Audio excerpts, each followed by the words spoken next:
Okay, before we get going, we do have a photograph post going out from the reserve account. And we're wondering, is there anyone here who does not want their photo to be in the post?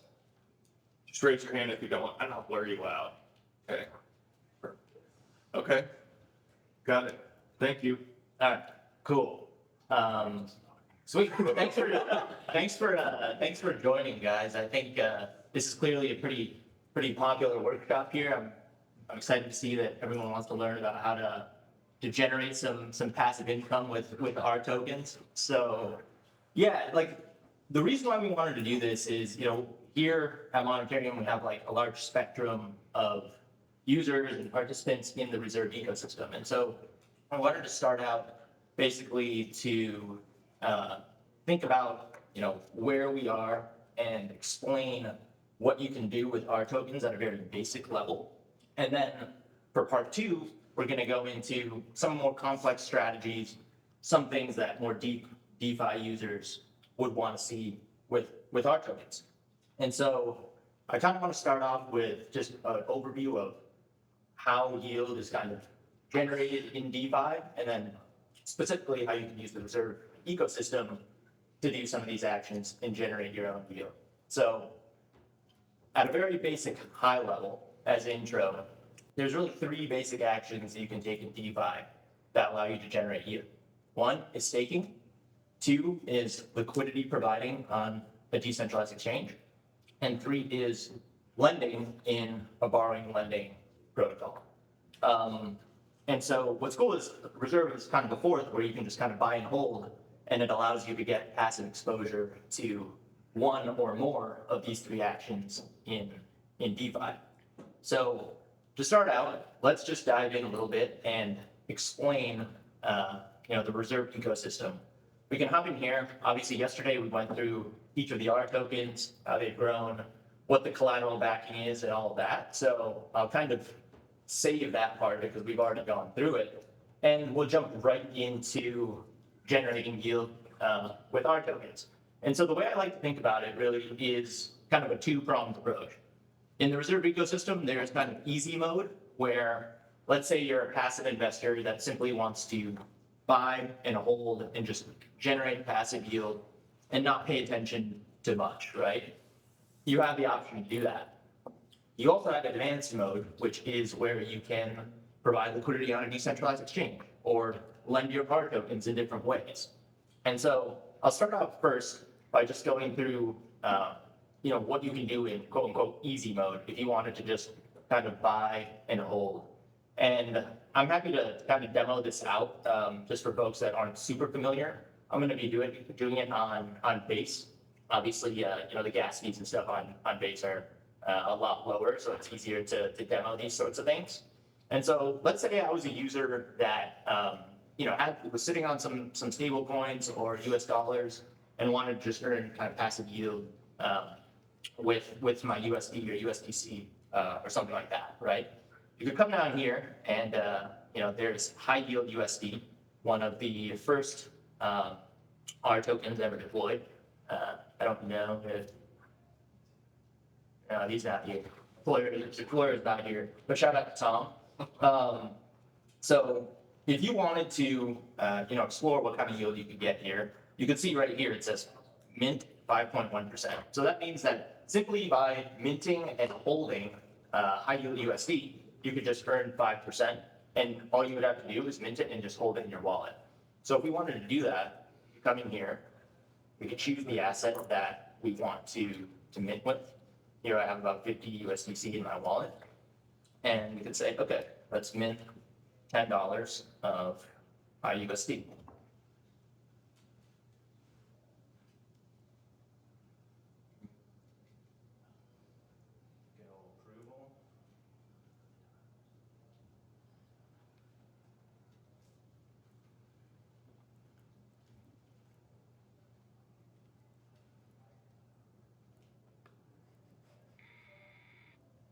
Shout out to 3% gas or 3% gas fees. What's going on behind the scenes? Yeah, so what's cool is we have the SAC feature built in, which basically allows, a user to take that $10 and swap it or find the most optimal route into the underlying collaterals. For, as a refresher on IUSD, the underlying collaterals are Aave USDC and Compound USDC, which is basically lending your USDC into these markets. And you can see like the blended yield on this entire position is about 6.24%. And the revenue breakdown, 81% is going to the RSR holders, which is how you get, that 5.1% that you're getting simply by holding the token. So boom, there you have it. If you want to just do kind of easy mode in the reserve ecosystem, get diversified access to this underlying strategy and simply just buy and hold, that's great. You can just do that. Now, that is what I would call kind of easy mode. So let's, you can do that with any R token. If you want to do it with Ethereum or US dollars or whatever, you can select the R token that you like in terms of strategy and do that. But there's obviously much more yield to be had in advanced mode. So let's get into that. As mentioned, there's two real ways to generate yield, right? There's going to be decentralized exchange liquidity providing and borrowing and lending. And so we'll go into decentralized exchange where there's going to be tons of opportunities to earn on our tokens. So as this loads, cool. So let's say we want to take that $10 PyUSD and we want to leverage it into, some more yield opportunities, right? We can come in here on Aerodrome and we can look up PyUSD and we immediately see, oh, cool. Like on HiUSD, EUSD, this pool is earning 27%. So immediately, you have the opportunity to earn pretty outsized returns with the capital that you have, right? So let's say we wanted to provide liquidity in this pool. Now, when you're providing liquidity, what's actually happening? Basically, there's traders that are trading, right? People are swapping, and those swaps on a decentralized exchange are generating fees. You can see the fees that are being charged here, pool trading fee.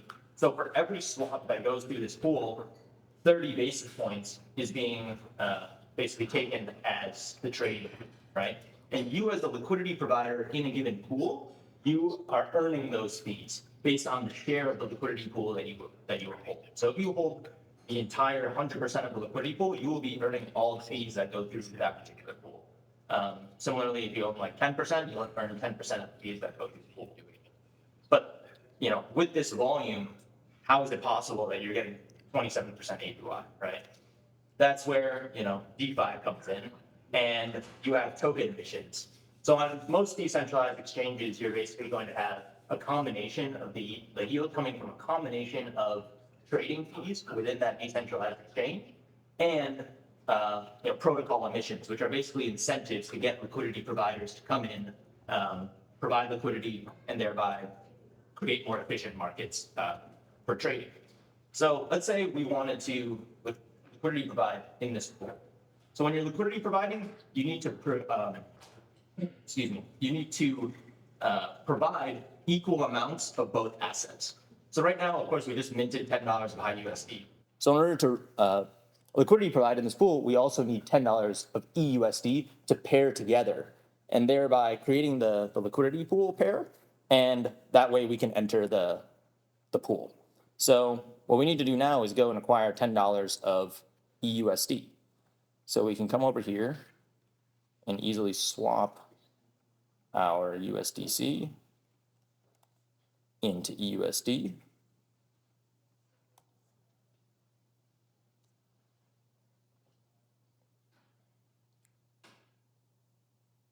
The waiting game as it finds a quote.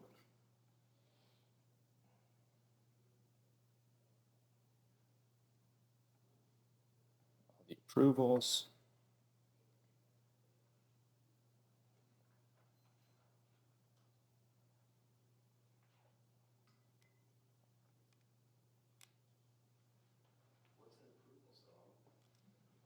This is basically allowing the smart contract to interact with your wallet and you to actually spend your funds. Now, the thing is with this is very important from a security perspective because there are malicious, front ends. There are hackers out there that try to basically disguise one of these approvals. And if you approve it and it's not what you meant to approve, they can just drain your funds because you basically sign on to that when you sign that transaction. So for that reason, when you're going and finding these, whatever DApp or decentralized exchange or lending protocol that you're interacting with, my go-to strategy is to go to their official Twitter account and then access it through there. That way you know that, you're not, basically you can run into issues if you Google it and click on like a malicious link or something like that. Anyway, DeFi things to keep in mind. Yeah. So doesn't the Rabby wallet also? I heard I don't use it myself, but I've heard people say that if you use Rabby, and you I don't know, it doesn't check. It tells you how many times the contract has been used. Yeah. Yeah. Rabby will look at the contract, and if it's a new contract, it'll send you a warning that you haven't interacted with it or nobody's interacted with it before. Mhm. It also has like a list of malicious contracts, so it kind of can warn you if you're interacting with a malicious contract. Would you recommend it over MetaMask? Yeah, 100%. Oh, okay. It's safer to use, especially for people who are new to the. MetaMask is more for, I'd say, if you're a developer and you need to like have a lot of like. Rabby has like a lot of tasks and stuff you need to do in order to quickly develop, but Rabby is really good to use for users. I would second Rapid as a very clean, safe user experience. Got it. As a Okay. developer, I sometimes run into like some certain blockchains that's not as easy to use without it. Sweet. Very cool. Yeah, so for anyone new to DeFi, check out Rabby Wallet. I personally haven't used it, but now I might. Cool. Now continuing on. Now we acquired our $10 of high USD through minting it on Register. We acquired our $10 of EUSD from swapping with it just now. And so now we're all set to start providing liquidity in this pool. So we come over here. This is the pool. We drop our tokens in.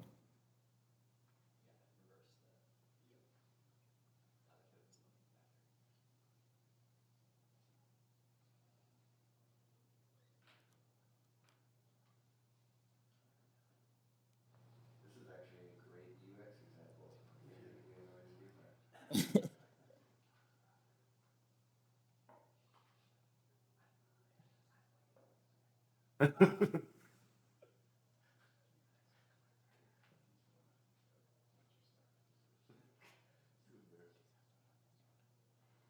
How can you? Is this going to work? No, you're gonna hit the little extract all this away. I wish they could do market field data. So then to show you exactly. Oh, because this one's more. Yeah, basically the ratio has to be 50-50, and I had slightly more high USD than I did EUSD. So that's the, I guess, lowest common denominator limiting factor that you have to go on to get that 50-50 ratio. And so I just switched it. So now it should work. And it's not intuitive, like anywhere, and if you click the thing that says available, it'll auto-populate for you. Like everywhere in DeFi, if you click like what you have in your wallet, it will auto-populate for you. Mm-hmm. All right. So we now have our liquidity pair token, which is great, but we're actually not earning anything yet because we have to stake it somewhere. Now, what we could do is we could stake our deposit right here on Aerodrome. And I could do that, and I could show you kind of on the dashboard how it looks. We have a little bit already in here, and if I was to stake it here, this is how it would look, right? So we would basically have our staked LP token, we have our emissions APR, and the emissions coming out, as well as the trading fees. And this you could just see over time growing and growing as there's more trading fees and as time goes on and you get more emissions. And you can simply just claim claim your rewards as you see fit, and do whatever you want with those.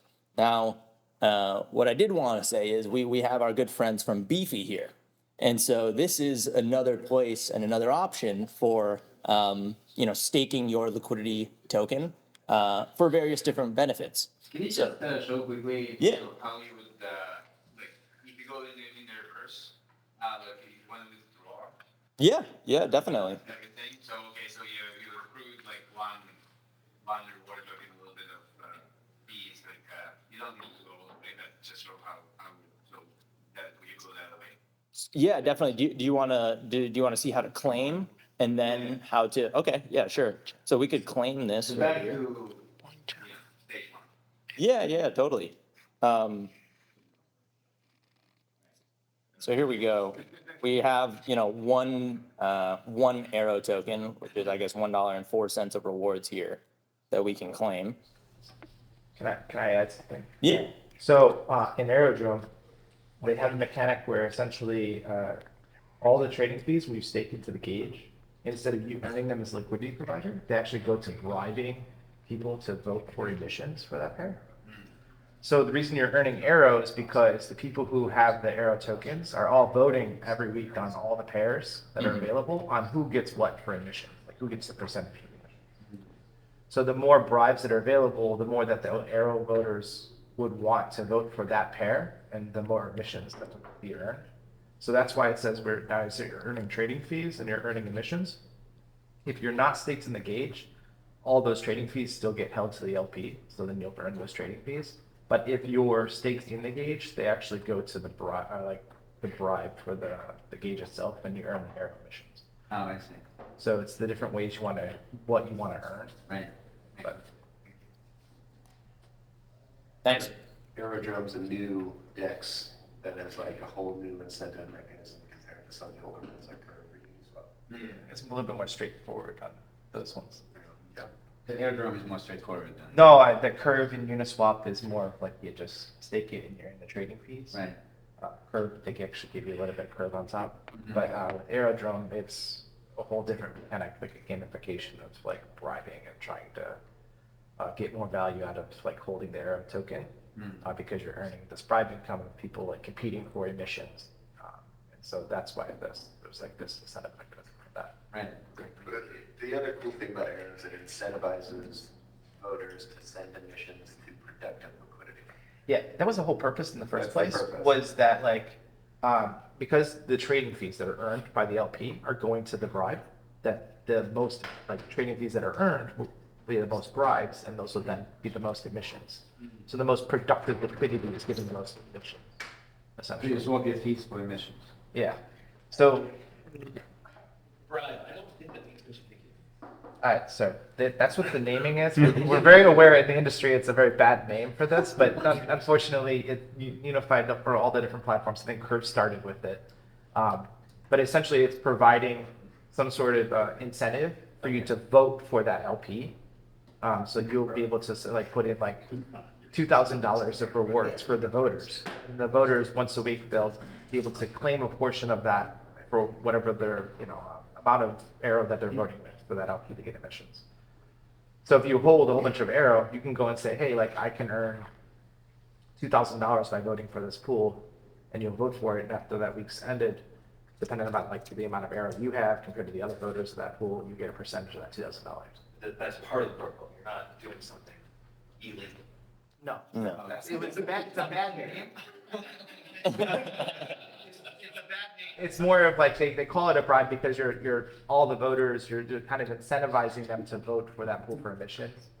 But yeah, no, we also agree that it's a bad name. Vote incentives are preferred. Yes. That's what we use. I think we started to do vote incentives too, yeah.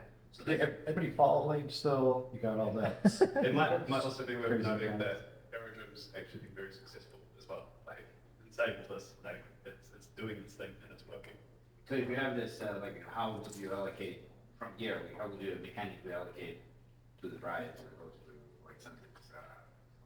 So if you go to so let's say that you're an Aero holder and you go to the vote tab, Yep. you can go to find like high USD, right? Pair, and you can see exactly how much is in there for incentives for this week. So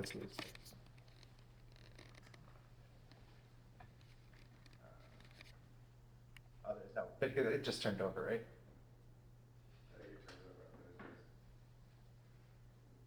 Oh. There's no incentive yet?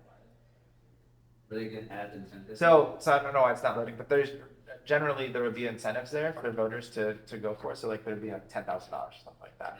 And then voters will sort by the highest amount of yield they're going to get for voting for that. Sorry, for highest fees, you can see the total rewards. So the trading fees plus the incentives.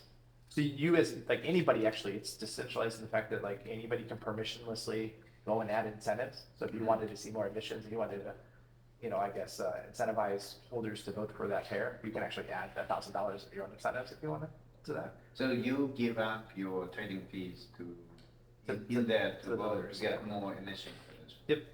And so right now, I think it's for every dollar of incentives, they're getting like 2.5% or 2.5x in emissions. So it's a good trade-off to give up your trading fees for the emissions. So that's why AeroJump's been very, very successful. A lot of people are competing for that emissions because they're getting a lot of ROI for that.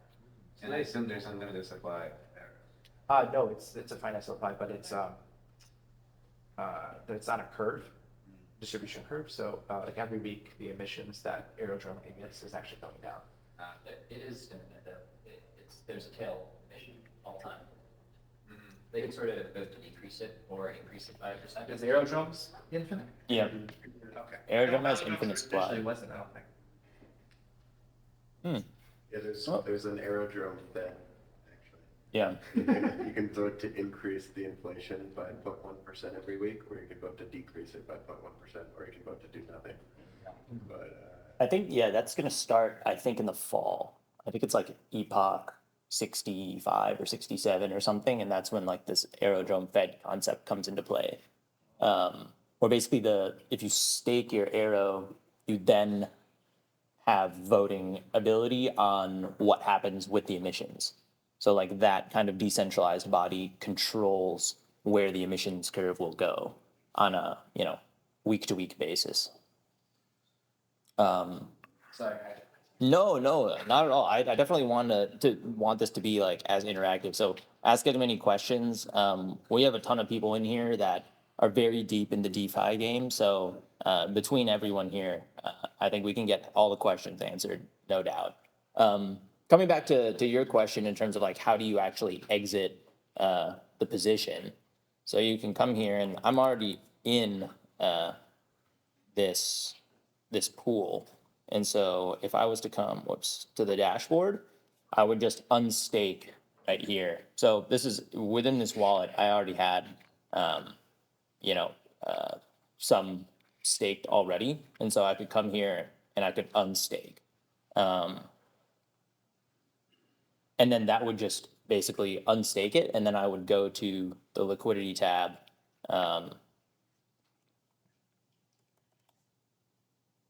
Go to the liquidity pool that I was in, and then I would be able to exit the position here. But you already unstake, and you did unstake, so you need to go back. I haven't actually. I didn't do the transaction. If you want me to, I can. But I would like So to you just. unstake, and then but you still need to go to the liquidity pool. I think you do it right here. Where's the withdrawal button? Right here. Yeah. And So then this is it the- goes back to MetaMask. So and then as a result, you get back your original USD and HY USD and And EUSD, yes. USD and but the error go there too, or they need to unstake. Do you need to get unstake? You have to claim this. You have to claim. Yeah, so I just claimed this arrow. So you claim. So that arrow is now in my wallet. So they're in the MetaMask. Yes. So the two-step process. First, you claim your rewards, and then you unstake. Yeah. Honestly, this is probably a good chance to go to Beefy. They can talk about what the benefit is of using Beefy. Complex enough, as you can see how using Beefy makes sense. Yeah, exactly. So that's why I did want to give them a shout out, and they've been great partners with us and everything. But they make this whole process very simple, which is great. So like we just provide liquidity into the pool, right? And we haven't staked our LP token anywhere, so we're not actually earning anything yet. But what you can do is you can come and you can stake it on Beefy itself. So let's just do that right now. So I have.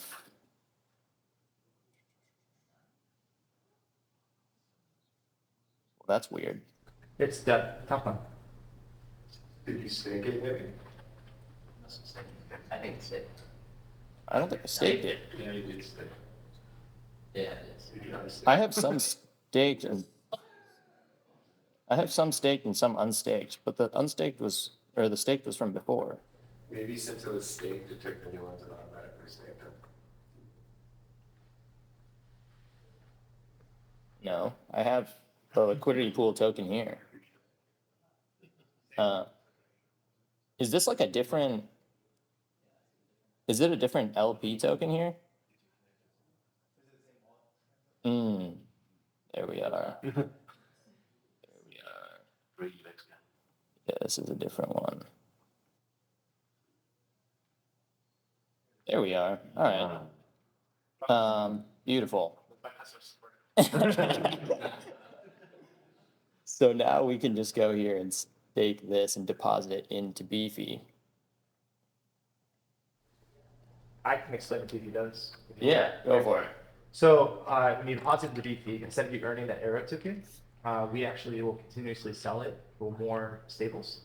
So at the end of the day, instead of you having to claim the Arrow token, when you're on BV, it just sells it for more high USD.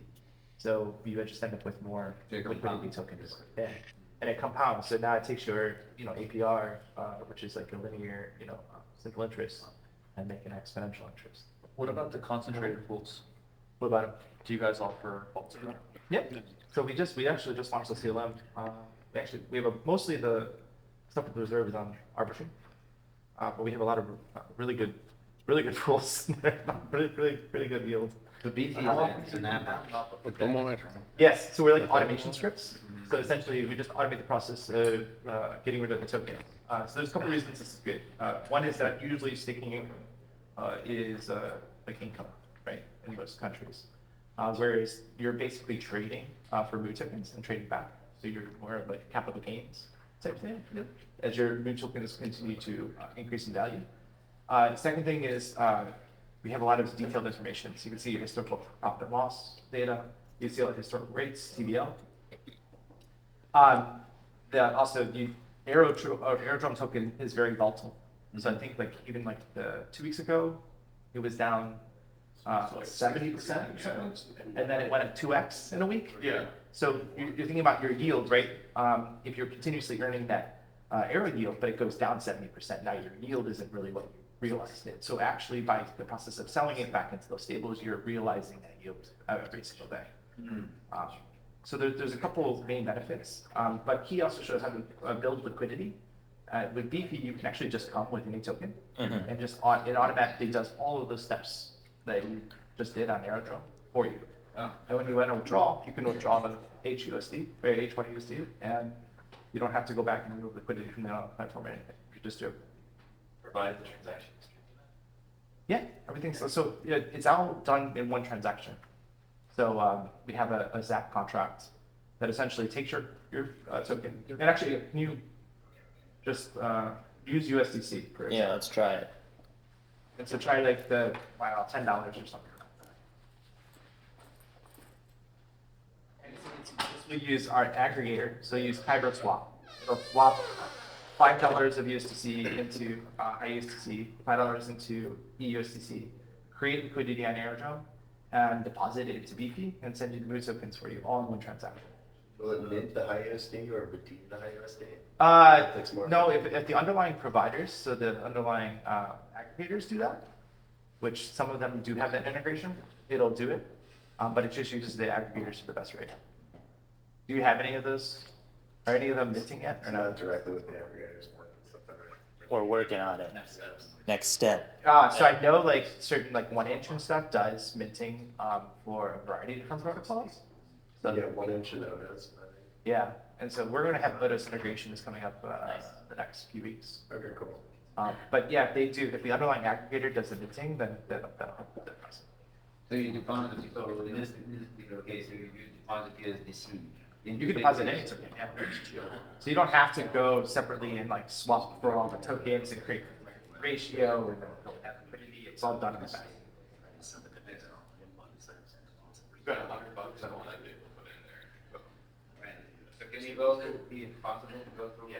Yeah, let's do it. Let's deposit it. Very US-centric question, if you don't mind.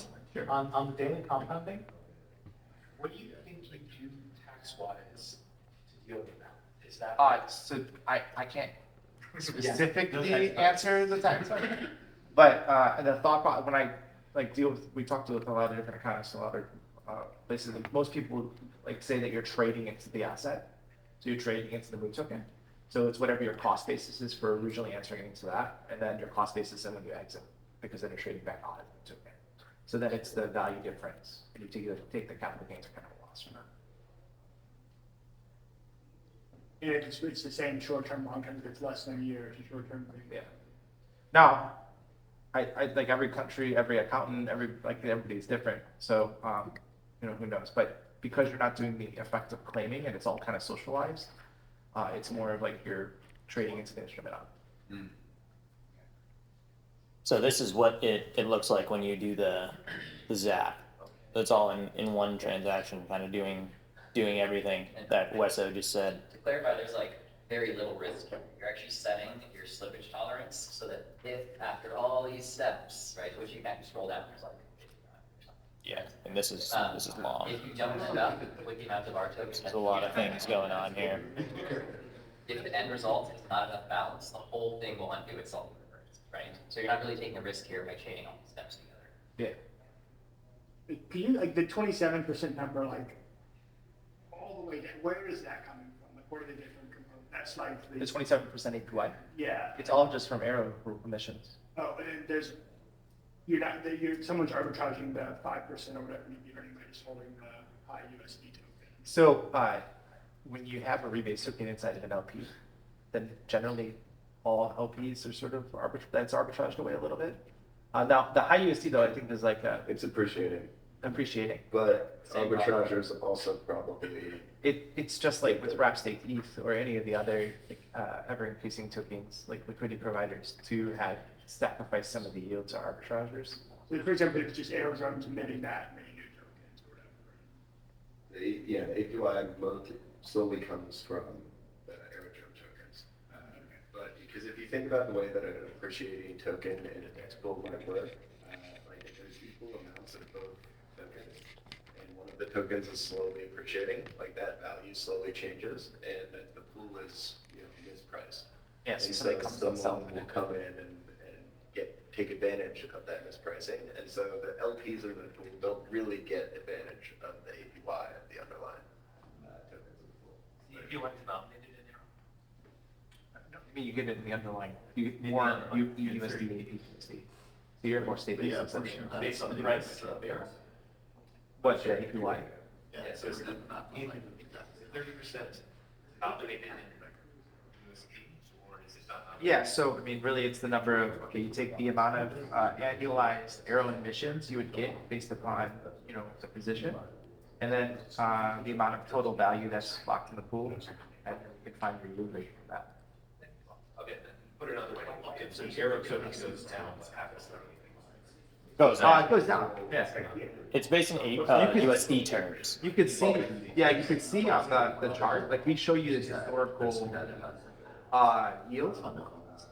So how, based upon the amount of sessions, based on voting and stuff like that, you could see where the yield has been historically. So when Aerodrome was pumping in the spring, this pool was doing like crazy APYs for a bit. My mind's a little misleading. Is there something like yield permission or something?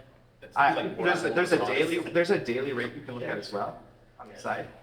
You can kind of like. Where's the daily rate? Yes, right here, yeah. So we try to give, the thing is that like, it's a consistent metric within all of DeFi and use APY. So you have to have those numbers available so you can actually compare against other products. But a lot of people use like the daily rate. We try to give you as much information as possible to make your own decisions. Maybe the thing to take away from this is these strategies are not really meant to sit. These need to be actively managed because that is not like, that's not a certificate of deposit. What isn't what DeFi does? Well, it's gonna change over time. Right, it's changed. Well, what's the minimum yield? I mean, You're like, still gonna get wiped out if it goes down. no, wipe that away. You're gonna lose money. No, Less. you just earn less yield. The value of the tokens are still the You're selling underlying. it. But in the other context, you're running the token. You're taking all the risk on that. But you're selling it, so you're gonna get the. You're gonna get more of the stables. You're realizing that price immediately. Yeah, this is. Depending on the pool, like if we take it away from high USD versus USD, depending on the pool, there's a risk of a permanent loss. That's how you could lose money. Yeah, with stables, it's like less that, unless they have like a huge, but there's always with volatile assets, when you're comparing those two, like you're comparing those two inside liquidity position, you always have the risk of impermanent loss. Yeah. And it's amplified in concentrated liquidity. So can you talk a little bit about the risks again? So one, what are the main risks? Like one is Yeah, so you're always having some, yeah, there's a risk. The next section up. Oh, We have a this safety score section. So the strategy itself is low complexity. It's just automation of selling Arrow. There's very low expected ILs because the tokens are correlated to like stable like tokens. We do see that with smaller comeback capitalizations, there is a possibility of higher volatility risk. The underlying platform, like Aerodrome, has been audited and reviewed, and has been around for quite a while. A link to the LP So token. we have all these risks Like the listed on contract our address? section. I don't know. I don't think so. Well, Uh, the strategy we- contract and vault contract, but I don't think. So we do actually offer the side, there's insurance. So if you do wanted to take out insurance, there's actually bundled insurance made of covers for both BP and Aerodrome. You can have a fully insured deposit position. I don't want to go do a bunch of trades.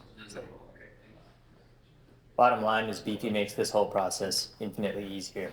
I feel like our entire discussion, we lost that point because we're all over it. But yeah, so you zap in with liquidity any token and it's build your position and then you're done. And then when you want out, just withdraw with any token. And withdraw the ETH if you wanted to get to an ETH position, withdraw the USD if you just wanted to have it sit in your wallet and then appreciation from that asset, so. So you can, and so how do you withdraw from BP? It's just, you go to withdraw. You go to Click withdraw the token here. you want and withdraw. And it goes back to Meta or whatever wallet you want. Let's see if we can. Select, Oh, whoops. so select Let's go to- USD or something like that. Let's go to USDC. Let's do 25%.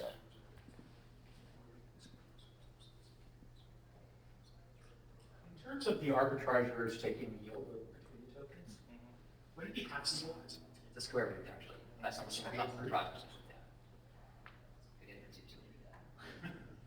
So there's 100% depreciation, you'll see like 42%, and the arbitrage are over 60.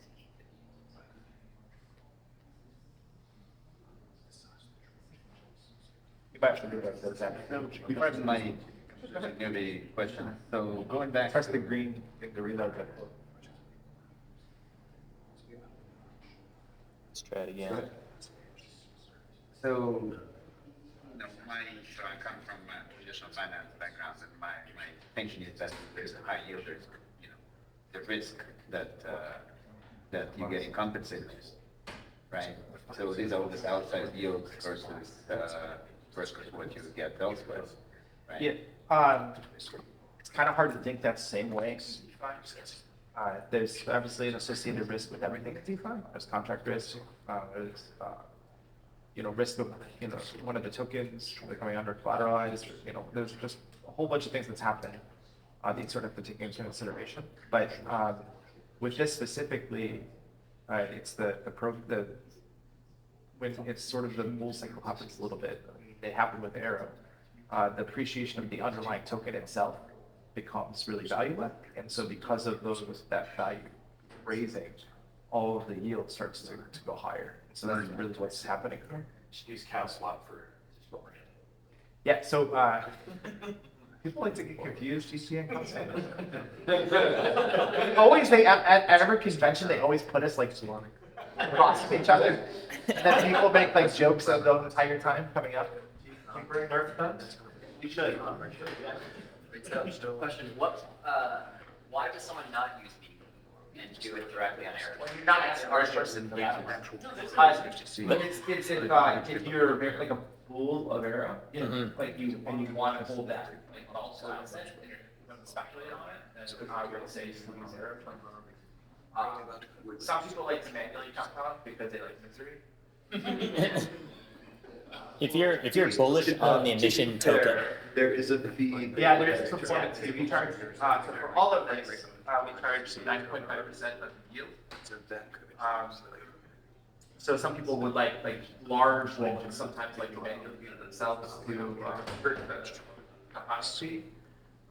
But the majority of the time, actually, for the amount of fees that you're paying, the transaction costs, and the base maybe in our term are left nowhere now, but on chains like Ethereum and stuff like that, it was always more valuable to have somebody like socialize on the gas fees rather than try to come by yourself. By the time you do all those transactions, you're like that.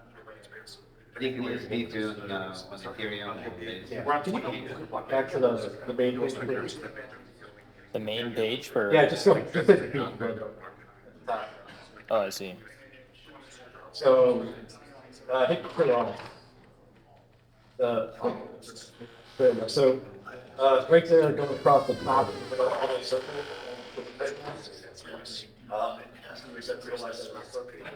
So you said that feature where you can bridge token from Ethereum days.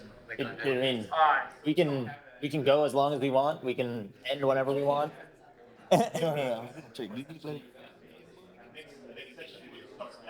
Oh. Okay. Okay. I mean, what we were thinking is we were gonna. What's up? Yeah, we do. Let's do like 5-10 more minutes. Sure, we can do 5, and then we can let people know to take the conversation there as well. Okay. Okay. All right.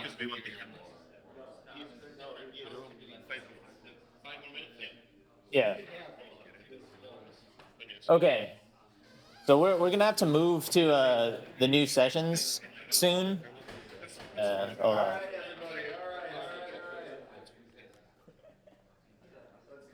Whistle. Yeah, we have like 5 or 10 more minutes, and so we can probably talk about yield forever, and we might have another conversation about it later if we have some time, like another slot. But I wanted to take maybe 5-10 minutes right here at the end to talk about RSR staking and the role that that plays within the ecosystem, and have a broader discussion generally about like if you're an RSR holder and you want to stake, like what kind of things do you evaluate when you're making that decision on what R token to stake on. So we covered this a little bit yesterday, but RSR within the ecosystem has a specific role. And when it's staked, it can do multiple things. So you obviously see, on each of these R tokens, you have stake RSR and a given APY, right? Like where is that coming from? That's basically coming from on any given R token. You can click into it and you can go down and you can see the revenue distribution. That's basically saying from this underlying strategy that's being run, in this case, and BSD ETH, it's coming from 2 liquid staking tokens. The revenue is divided up 90% going to holders of the token, and 10% of that revenue is going to RSR stakers. So basically, if you stake your RSR, you're basically earning a percentage of the underlying revenue that's being generated on the AUM of this entire strategy, essentially, right? That's kind of the way to think about where the yield is specifically coming from. Now, you're obviously earning that yield, but what are you giving up? What is your role within the ecosystem? And it really comes down to a couple different things. One is over collateralization. So every R token, you can come into each of these screens and you can see that at this point, BSD ETH is 4% over collateralized. That basically means you're providing first loss capital in the event of a depeg or default event in the underlying collateral. So when it comes to LSTs, the main kind of event that you're looking for is either like a protocol exploit or some sort of slashing event with that particular liquid staking token with the validators that they're using. So if that were to happen and Coinbase ETH or Wrapped Stake ETH were to depeg from the price of Ethereum for a period of 24 hours, at that point, this particular basket would be in quote unquote default. That would mean that the defaulting collateral would be swapped for the emergency collateral. You can think of that like as basically like stop the bleeding, if you will, right? So that basically caps the loss of the AUM of the basket. At that point, like the net asset value of the basket is still at a loss. And whatever loss that the protocol has in that specific scenario is made up for by the RSR over collateralization. So that's what we mean by kind of first loss capital for RSR. The second thing that you get when you stake is governance power over the R token itself. And so if you come over here to governance, you can see all the recent proposals that have been proposed and executed. And if you're staking, you're the one who comes in and votes on these proposals. You have the power to, put up a proposal yourself. Let's say you want a basket change or one of the governance parameters changed. That would be, in your, I guess you would have voting power for those changes. So generally, let's say you're an RSR holder and you're coming and you're looking through all these tokens, you're seeing these APYs. How do you actually go about choosing a particular R token to stake on? Or if you're a huge RSR holder and you want like a portfolio of exposure, like how do you go about thinking about that? That's the main conversation and discussion that I want to have here in the last few minutes. So I kind of want to just open it up and like get some ideas, like how you guys would maybe evaluate it. Yeah, Taylor, do you want to start? It's a large topic. Yeah. I don't think we can do this under 5 minutes. Yeah. But I would add like finding the sweet spot of reward, right? Mhm. The risk and high yield. Yep. Maybe I could just single out ETH plus as an example. Mhm. I can't quite read the screen, but it's something like 101% over collateralized, right? So, in the event of a DPEG, the likelihood of your entire stack of RSR being seized to fill that hole. Mm-hmm. Versus something like USD, which is at the other extreme end of that dynamic. Okay, everyone. Lose so much. It's time to move on to the next roundtable session. Maybe we can continue this chat in the next yield discussion. But yeah, I mean, the yield topic is something that everyone can talk about for ages. But thank you all. Happy to host another one of these later. If we have some time, but yeah, much appreciated.